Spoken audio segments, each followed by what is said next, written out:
अस्सलाम वालेकुम ट्रेडर्स, कैसे हैं आप लोग। आज हम लिक्विडिटी के बारे में पढ़ने जा रहे हैं, लिक्विडिटी की टाइप्स के बारे में पढ़ने जा रहे हैं। और ये लिक्विडिटी इतनी ज़्यादा इंपॉर्टेंट है जितनी ज़्यादा गाड़ी को चलाने के लिए पेट्रोल या जो भी हम उसको फ्यूल कहते हैं वो इम्पोर्टेंट है। तो आप लोगों ने इस वीडियो को मुकम्मल देखना है, गौर से देखना है, साथ ही साथ इसके नोट्स बनाने हैं। तो ये जो लेक्चर होने वाला है यही मार्केट के अंदर आपको सक्सेस दिलाएगा, ये बहुत ही ज़रूरी है। तो आप लोगों ने ये सारे काम करने हैं। और अगर अभी तक आपने इस चैनल को सब्सक्राइब नहीं किया तो चैनल को सब्सक्राइब करके बेल आइकन को प्रेस कर दें, ऑल नोटिफिकेशंस को टर्न ऑन कर दीजिएगा ताकि हम जब भी न्यू वीडियो लगाएं तो आप लोगों को वो सबसे पहले मिले। तो guys, without wasting any time हम इसको स्टार्ट करते हैं। तो लिक्विडिटी होती क्या है? Liquidity is just like fuel. Fuel मतलब कि जिस तरह से हम लोग पेट्रोल यूज़ करते हैं, हम लोग डीजल वगैरह यूज़ करते हैं अपनी गाड़ियों को चलाने के लिए, तो ये मार्केट का फ्यूल है। अब इसकी टाइप्स वगैरह कितनी होती हैं वो यहाँ पे मेंशन है। इसके लिए मैं एक चार्ट भी यूज़ करूँगा। यहाँ पे आप लोगों को चार्ट नज़र आ रहा है। ये मैं आप लोगों को एक बात बताता चलूँ कि मैं यहाँ पे डेमो का अकाउंट यूज़ कर रहा हूँ। वो इसलिए यूज़ कर रहा हूँ कि ये जो वीडियो मैं बना रहा हूँ ये एजुकेशनल पर्पज़ के लिए है। आपने इसकी बैक टेस्टिंग करनी है, इसको आप लोगों ने डेमो अकाउंट के ऊपर ट्राई करना है और उसके बाद आप लोग इसको आगे लेके जा सकते हैं। तो मैंने आप लोगों को डिस्क्लेमर भी दे दिया। अब मैं सबसे पहले आपको थ्योरी बताता हूँ लिक्विडिटी की, उसके बाद मैं आप लोगों को यहाँ पे एग्जांपल्स बताऊँगा और बीच के अंदर मैं आप लोगों को एक ऐसी लिक्विडिटी के बारे में भी बताऊंगा जो कि लोग नहीं बताते, जो कि कहीं पे डिस्कस नहीं की जाती। बस आप लोगों को सिग्नल्स वगैरह भी मिलेंगे, उसके लिए आप लोगों ने डिस्क्रिप्शन को ज़रूरी पढ़ लेना है। ओके गाइस, सो हम चलते हैं लिक्विडिटी के बारे में पढ़ते हैं। सबसे पहले जो लिक्विडिटी होती है वो हमारे पास है जी रेंज लिक्विडिटी। ठीक है, रेंज लिक्विडिटी क्या होती है, इसकी एग्जांपल्स क्या होती हैं वो भी मैं आप लोगों को दिखाऊंगा। सेकंड चीज़ है हमारे पास टाइम बेस लिक्विडिटी। अब टाइम बेस लिक्विडिटी मतलब 3 बजे, 4 बजे, 9 बजे, 10 बजे, ये क्या क्या होती है ये भी सारा कुछ आपको बताएंगे। ट्रेंड लाइन लिक्विडिटी, जब भी आप लोग ट्रेडिंग को सीखने की कोशिश करते हैं, जो भी नया नया बंदा ट्रेडिंग के अंदर आता है, जब वो टेक्निकल एनालिसिस को सीखने की कोशिश करता है तो उसके सामने जो चीज़ सबसे पहले प्रेजेंट की जाती है उसमें एक होती है सपोर्ट रेजिस्टेंस, दूसरी होती है ट्रेंड लाइन। तो ये ट्रेंड लाइन की एक लिक्विडिटी होती है जहाँ पे रिटेल्स जो हैं वो अपने ऑर्डर्स को फुलफ़िल कर रहे होते हैं, उनके एसएल्स वगैरह पड़े हुए होते हैं और मार्केट उसको ग्रैब करती है, उसको रेड करती है। वहाँ से लोगों का या तो लॉस होता है या जो स्मार्ट ट्रेडर्स होते हैं, जिस तरह आप बन जाएंगे इस लेक्चर को देखने के बाद और आने वाले लेक्चर्स को देखने के बाद, तो वो लोग वहाँ से फ़ायदा उठाते हैं। अगली बात क्या है जी, इक्वल हाइज और इक्वल लोज लिक्विडिटी। ये मैग्नेट की तरह काम करती है। इक्वल हाइज इक्वल लॉज ये मैं आप लोगों को दिखाऊंगा और फिर आप लोगों को दिखाऊंगा कि मार्केट किस तरह भाग के वहाँ पे आई और मार्केट ने किस तरह से उसको हंट किया और उसके बाद मार्केट ने अपनी डायरेक्शन को फॉलो किया। आखिरी है जी स्ट्रक्चरल लिक्विडिटी। अब मार्केट का आपको स्ट्रक्चर का पता है, market higher high, higher low या लोअर हाई या लोअर लोज बनाती है या मार्केट कंसोलिडेट करती है। इसका मतलब क्या है, मार्केट कभी बुलिश होती है, कभी बेरिश होती है। तो वहाँ पे जो मार्केट स्ट्रक्चर बना रही होती है ना, उसकी भी लिक्विडिटी होती है। ये आपको एक एक करके मैं सारा कुछ सिखाऊंगा। इसके बाद यहाँ पे इसकी डिटेल्स हैं टाइम बेस्ड लिक्विडिटी की।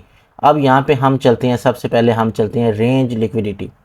तो रेंज लिक्विडिटी के अंदर दो तरह की चीज़ें हैं, ठीक है, IRL, ERL। IRL का मतलब है इंटरनल रेंज लिक्विडिटी।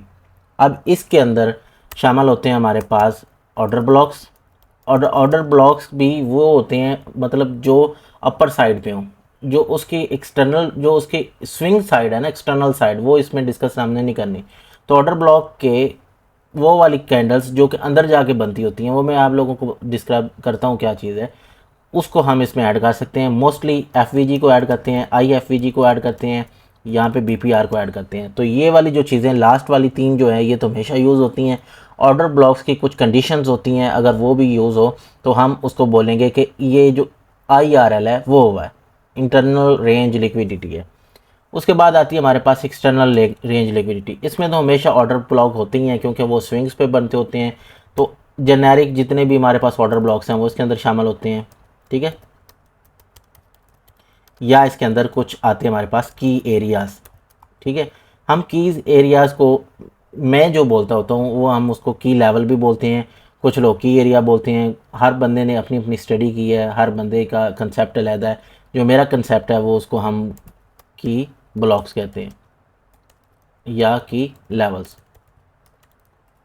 और ये हमेशा एक्सटर्नल पे बनते हैं, एक्सटर्नल पे बनते हैं। ये कंडीशनल है, यहाँ पे मैं आप लोगों को बता दूँ, और ये जेनेरिक है ERL में, एक्सटर्नल रेंज लिक्विडिटी। अब मार्केट काम यही करती है, कभी IRL में आ जाएगी, कभी ERL में चली जाएगी। तो चलो इसको हम डिस्कस करते हैं। तो यहाँ पे चलें हम, तो यहाँ पे हमें एक चीज़ नज़र आ रही है, मार्केट ने क्या किया, ये हमारे पास एक एक्सटर्नल रेंज चीज़ पड़ी हुई है, ठीक है, ये एक्सटर्नल रेंज की लिक्विडिटी पड़ी हुई थी। ये स्विंग है, स्विंग तीन को कहते हैं, ठीक है, एक जिसमें इधर हैमर हो, साथ में एक कैंडल हो, साथ में कैंडल हो, तो ये एक स्विंग बन जाता है। तो ये जो एक्सटर्नल स्विंग है, मार्केट ने इसकी लिक्विडिटी ली है। और अब मार्केट कहाँ पे देखे गई है, मार्केट गई है फेयर वैल्यू गैप के अंदर, और यहाँ से मार्केट नीचे गिर रही है। ये क्या है, फेयर वैल्यू गैप है।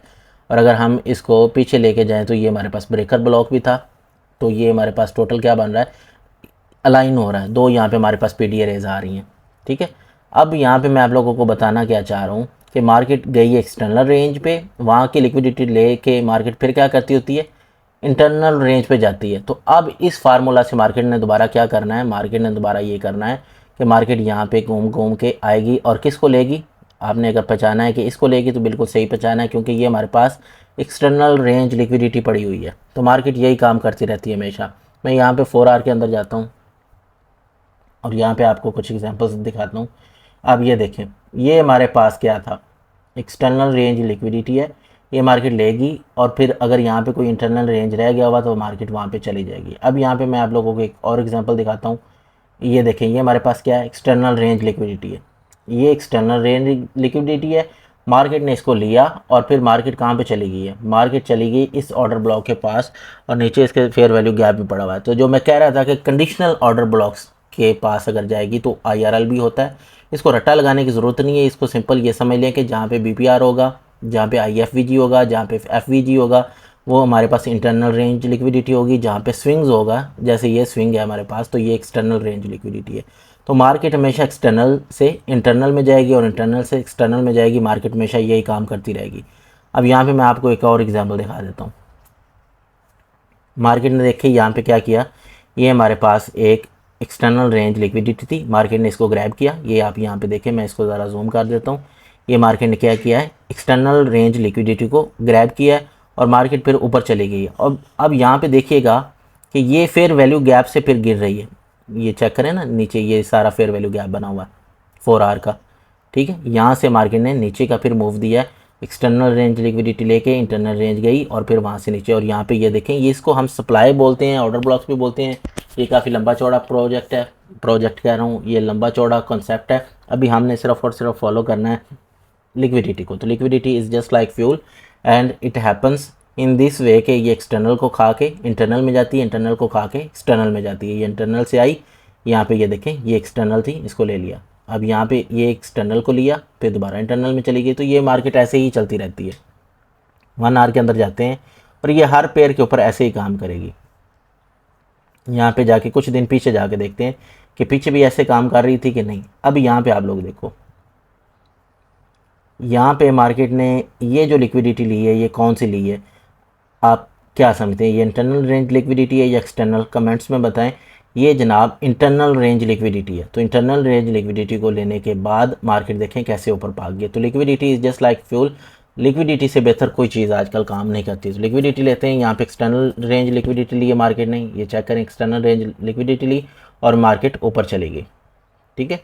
जो ही लिक्विडिटी मार्केट ग्रैब करती जाती है और उसके बाद मार्केट कुछ कन्फर्मेशंस दे के मार्केट ऊपर को या नीचे को चली जाती होती है।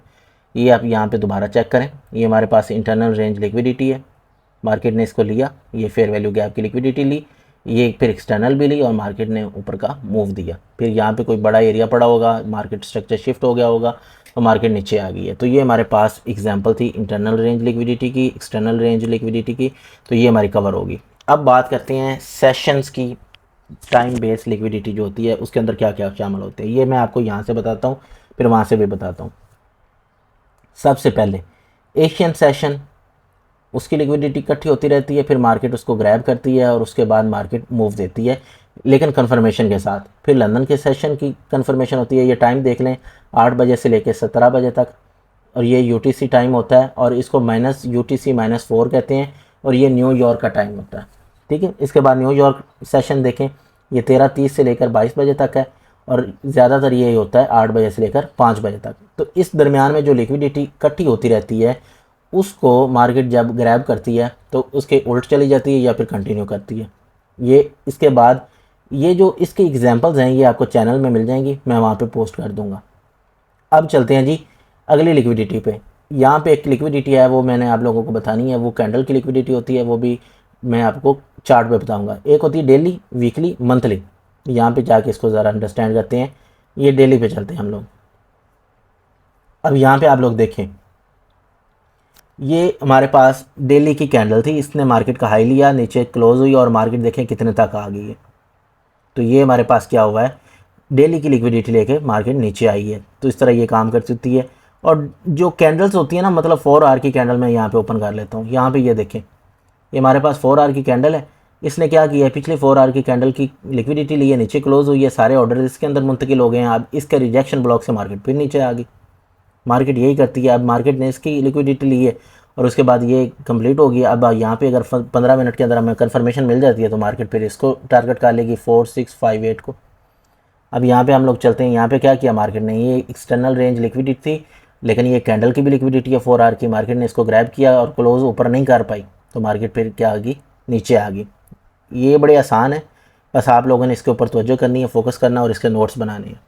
अब 4 आवर की लिक्विडिटी भी मैंने बता दी, ये एक रेंज की भी लिक्विडिटी बता दी और मैंने आप लोगों को ये भी बता दिया कि कैंडल की लिक्विडिटी क्या होती है। ठीक है जी।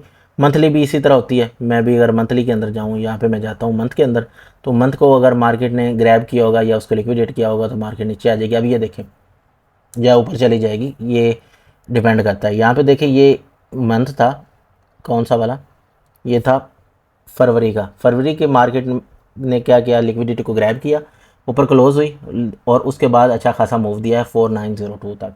तो ये क्या है, मंथली लिक्विडिटी को ग्रैब करने के बाद हुआ है। अब हम आगे चलते हैं और देखते हैं कि आगे कौन कौन सी लिक्विडिटी रह गई हैं जो हमने समझनी है। अभी हमने समझनी है ट्रेंड लाइन की लिक्विडिटी। ट्रेंड लाइन क्या होती है, जहाँ पे मुख्तलिफ पॉइंट्स मिल रहे होते हैं, हाइस के या लोअर लोज के या लोअर हाइस के। ठीक है जी। अब हम चलते हैं यहाँ पे, हम इसको ओपन कर लेते हैं 30 मिनट के अंदर और यहाँ पे इसको रिफ़्रेश में कर देता हूँ और यहाँ पे मैं ट्रेंड लाइन लगाने की कोशिश करता हूँ। यहाँ पे इसको ज़रा मिनिमाइज़ करते हैं, पीछे चले जाते हैं। यहाँ पे हम लोग देखते हैं ट्रेंड लाइन लिक्विडिटी। ठीक है जी।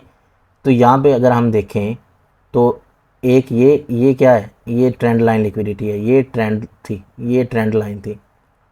अब यहाँ पे देखें, एक दफ़ा टच हुई, दूसरी दफ़ा टच हुई, तीसरी दफ़ा लोगों ने सोचा कि जब यहाँ पे टच होगी तो हम यहाँ पे क्या करेंगे, हम यहाँ से लॉन्ग हो जाएंगे। लेकिन मार्केट ने क्या किया, सबको ग्रैब किया, सबको उड़ाया, सबके स्टॉप लॉस लिए और फिर मार्केट ने नीचे की डायरेक्शन को मूव किया। तो ये जितनी भी लिक्विडिटीज़ होती है ना ट्रेंड लाइन की, ये इसी तरह काम करती हैं। ये देखें आप लोग, यहाँ पे मार्केट ने क्या किया है, ये हमारे पास एक ट्रेंड लाइन है और ये रेजिस्टेंस की ट्रेंड लाइन है। हर किसी ने सोचा यहाँ पे आई एक दफ़ा, दूसरी दफ़ा, तीसरी दफ़ा, लोगों ने सोचा कि यार ये चौथी दफ़ा भी यहाँ से गिर जाएगी। तो चौथी दफ़ा क्या हुआ, मार्केट ने सबको लिक्विडेट किया, कंसोलिडेट नहीं किया, लिक्विडेट किया और मार्केट ने मूव ऊपर को दे दिया। तो ये एक ट्रेंड लाइन मार्केट इंजीनियर करती है लिक्विडिटी को, इसको कहते हैं इंजीनियर्ड लिक्विडिटी भी। Trend line liquidity, engineer liquidity, ये सेम चीज़ें हैं। अब यहाँ पे देखें ये क्या हुआ, हमारे पास एक और ट्रेंड लाइन बन रही है। ये देखें ना कितनी प्यारी ट्रेंड लाइन बन रही है। अब यहाँ से लोगों ने क्या सोचा कि एक रेजिस्टेंस की ट्रेंड लाइन है, यहाँ पे लगी है, अब यहाँ से नीचे गुजर जाएगी। लेकिन क्या हुआ, मार्केट ने ऊपर क्लोज किया और उसके बाद मार्केट फिर ऊपर भाग गई। तो इसके ट्रैप को भी आप यूज़ कर सकते हैं अपनी ट्रेडिंग के लिए। जहाँ से लोग यहाँ पे शॉर्ट हो रहे होंगे, आप जब यहाँ पे देखेंगे कि ब्रेकआउट अच्छा हो गया तो उसके बाद आप यहाँ से एंट्री प्लान कर सकते हैं अपोजिट डायरेक्शन की भी। तो यहाँ पे हमने ट्रेंड लाइन लिक्विडिटी को देख लिया। अब हम देखते हैं इक्वल हाइज और इक्वल लोज की लिक्विडिटी। ये मैग्नेट की तरह काम करती है। अब इसके अंदर होता क्या है, इसके अंदर ये होता है कि मार्केट लिक्विडिटी छोड़ जाती है जानबूझ के। ये देखें ना, ये मार्केट ने क्या किया, ये हल्का सा ग्रैब किया, इस तरह नहीं। मार्केट जब ग्रैब करेगी, मार्केट किसी भी लिक्विडिटी को उड़ाएगी तो हमें वो विक अच्छे से नज़र आनी चाहिए। तो ये क्या हो गए, ये इक्वल हाइज हो गए हैं, सॉरी इक्वल लोज हो गए हैं। अब लोगों को पता होना चाहिए कि जब इक्वल लोज बन गए तो यहाँ पे इसने उड़ना ही उड़ना है। इसी तरह ये ऊपर इक्वल हाइज हैं, ये देखें ये इक्वल हाइज हैं, बराबर बराबर एक दूसरे के खड़े हैं। तो यहाँ पे मार्केट ने ऊपर सबको उड़ाया, यहाँ पे सबको उड़ाया और फिर मार्केट ऊपर मूव की। लेकिन आप देखें तो मार्केट नीचे भी भाग के आई है। उस दिन तो इतना बड़ा गैप से मार्केट ओपन हो गई थी। तो ये क्या है, इक्वल हाइज और इक्वल लोज की लिक्विडिटी है, ऊपर इक्वल हाइज है, नीचे इक्वल लोज है। अब यहाँ पे हम और एग्जांपल्स देखते हैं। यहाँ पे अगर आप लोग देखो तो ये हमारे पास क्या है, ये इक्वल हाई है, तो मार्केट देखें कितने तेज़ी से मार्केट ऊपर को गई है। तो जहाँ पे भी आप इक्वल हाइज देखें, मार्केट आप समझ लें कि उस साइड पे तेज़ी को जाएगी और लोगों को उड़ा देगी। अब यहाँ पे ये लोग आप लोग देखें, ये इक्वल हाइज इक्वल लोज तो नहीं है, लेकिन ये एक तरह की अट्रैक्शन बन रही है। अब यहाँ पे देखेंगे 4419 तक, तो यहाँ पे मार्केट अभी आई है या नहीं आई, अभी तो नहीं आई, लेकिन जब आएगी तो आप यहाँ पे इसका स्क्रीनशॉट ले लें। मार्केट बहुत तेज़ी से 4413 पे आएगी और इन सब को उड़ा देगी, क्योंकि यहाँ पे स्टॉप लॉसेस पड़े होते हैं लोगों के। चलें, ये भी अब हो गया। अब आखिरी देखते हैं स्ट्रक्चरल लिक्विडिटी के बारे में, वो क्या होता है। मैं 1 आवर में जाऊँगा इसके लिए और मैं ये सब कुछ रिमूव कर देता हूँ। ओके, अब आप लोग यहाँ पे अगर गौर करें, ये हाई बन रहा है, ठीक है जी, और उसके बाद ये हमारे पास एक इंड्यूसमेंट का पॉइंट है, जिसको स्ट्रक्चर आता है उसको मैंने इंड्यूसमेंट पहले भी बताई हुई है। तो ये एक इंड्यूसमेंट का पॉइंट है, और यहाँ पे आप लोग देखें तो ये एक डिमांड भी पड़ी हुई है, ये डिमांड पड़ी हुई है, ठीक है, ये छोटी सी। अब यहाँ से लोगों ने क्या कहा कि भाई हम यहाँ से मार्केट को बार बार ऊपर जाता देख रहे हैं, तो यहाँ से हम ट्रेड प्लान करते हैं। जब उन्होंने यहाँ से ट्रेड प्लान की, उन्होंने उसको लिक्विडेट किया और नीचे वाली डिमांड से मार्केट ने फिर ऊपर मूव दिया, और ये मूव को कम नहीं है। 4735 से मार्केट कहाँ तक गई है, 4833 तक गई है, मतलब अच्छे खासे उसने पिप्स दिए हैं। तो ये है स्ट्रक्चरल लिक्विडिटी, जिसको इंड्यूसमेंट की लिक्विडिटी भी बोलते हैं। इसके बाद यहाँ पे देखते हैं, ये मार्केट ने BOS किया। मैं यहाँ पे ड्राइंग नहीं कर रहा, क्योंकि उसमें टाइम काफ़ी ज़्यादा लग जाएगा और फिर आप लोगों को समझ भी नहीं सही तरह से आएगी। तो यहाँ पे ये जो पहला था, ये लोग यहाँ से आप सोच रहे होंगे कि हमने यहाँ से लिक्विडेट नहीं होना, हमने यहाँ से भाग जाना है, यहाँ से हमें बुलिश मूव मिलेगा। तो मिला भी, लेकिन क्या हुआ, स्टॉप लॉस खा के। बात तो फिर वही है ना कि जो पहला पॉइंट हमारे पास ऐसा फील हो रहा होगा कि यहाँ से मार्केट ने ऊपर जाना है, तो वहाँ से मार्केट ऊपर नहीं जाएगी, वो उससे नीचे से जाती होती है। और अगर ये भी फेल हो जाए तो मार्केट फिर अपना वो लोअर लो से या हायर लो से, क्योंकि इस पॉइंट में अगर ये BOS है, तो अगर हम यहाँ पे देखें तो हमारे पास एक ये पॉइंट बनता है, तो मार्केट फिर यहाँ से उठेगी। यहाँ से BOS हुआ, और अगर इससे भी नहीं उठती तो मार्केट फिर यहाँ पे ये BOS हो रहा है, तो मार्केट के लिए आखिरी पॉइंट ये, अगर यहाँ से भी मार्केट 4530 से नहीं उठेगी तो उसका मतलब ये है कि मार्केट फिर बेरिश हो जाएगी। और वैसे मार्केट बेरिश आजकल हो चुकी है गोल्ड के अंदर। उसकी रीज़न क्या है, 1 आवर के अंदर MSS हो चुका है और वो कंटिन्यू भी हो रहा है। तो ये मैंने अब आप लोगों को लिक्विडिटी के बारे में बता दिया। इस लेक्चर को गौर से देखें, कोई भी क्वेश्चन हो कमेंट सेक्शन में पूछें, और आपने इसको डेमो के ऊपर ट्राई करना है, आपने इसको रियल के ऊपर ट्राई नहीं करना, क्योंकि ये प्रैक्टिस मांगती है। प्रैक्टिस के बगैर आप लोगों का काम नहीं बनेगा। आई होप आपको वीडियो पसंद आई होगी। अगर वीडियो पसंद आई तो लोगों के साथ ज़रूर शेयर कीजिएगा, और अगर आपका कोई भी क्वेश्चन हो वो तो आपने पूछना ही पूछना है। साथ ही साथ आप लोग हमारे जितने भी चैनल्स हैं उनको ज्वाइन कीजिए, डिस्क्रिप्शन को गौर से पढ़िए, ताकि आप लोगों को इस तरह की मज़ीद इन्फॉर्मेशनल वीडियोस मिलती रहें और आप लोगों को फ़ायदा होता रहे। I will see you guys in the next video.